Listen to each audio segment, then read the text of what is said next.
আজকে সারাটা দিন বৃষ্টির ভিতরেই যাবে, কিন্তু বৃষ্টির ভিতরে গেলেও অনেক ভালো লাগছে। আমি আমার ফেসবুক বন্ধুদের উদ্দেশ্যে কিছু কথা বলি, সেই কথাগুলি একটু একটু করে মনোযোগ দিয়ে শুনবেন। তার কারণ হলো যে দেখা যায় আমি যে ফেসবুক প্ল্যাটফর্মে কাজ করছি, কিন্তু কাজ করতে গিয়ে সঠিকভাবে দেখা যায় আমি ভালো কিছু করতে পারছি না বা করি না।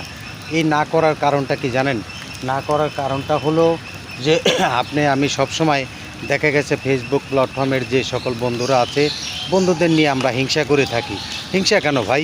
হিংসা না করে প্রত্যেকটা বন্ধুদের পাশে দাঁড়ানোর চেষ্টা করতে পারেন না? অবশ্যই পারেন, কিন্তু দেখা গেছে আমার কিছু কতিপয় বন্ধুরা আছেন, তারা শুধু হিংসাই করেন। আমি সেই সকল বন্ধুদের বলবো, হিংসাকারীকে কিন্তু স্বয়ং আল্লাহ তাআলাও পছন্দ করে না, আর আমি নিজেও পছন্দ করি না।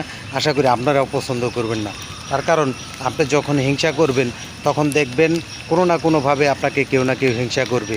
আরেকটি বিষয় হলো, এই ফেসবুক প্ল্যাটফর্মে কাজ করতে এসে কেন হিংসা করবেন? হিংসা করার প্রয়োজনটা কি আমাকে একটু বলবেন? কিন্তু আপনারা দেখা যায় এই হিংসা করছেন, হিংসা করে দেখা গেছে একজন আরেকজনকে কতিপয় শত্রু বানাচ্ছেন। বন্ধু থেকে শত্রু, শত্রু থেকে বন্ধু। এগুলো কেন? কেন শত্রু হব আর কেন বন্ধু হব? বন্ধু সবাই এই ফেসবুক প্ল্যাটফর্মে যারা নিত্য নতুন কাজ করতে এসেছেন, সকল বন্ধুরা মিলে আমরা একসাথে কাঁধে কাঁধ মিলিয়ে কাজ করে যাব, এটাই আমাদের শর্ত এবং কি ফেসবুক মামার উদ্দেশ্য।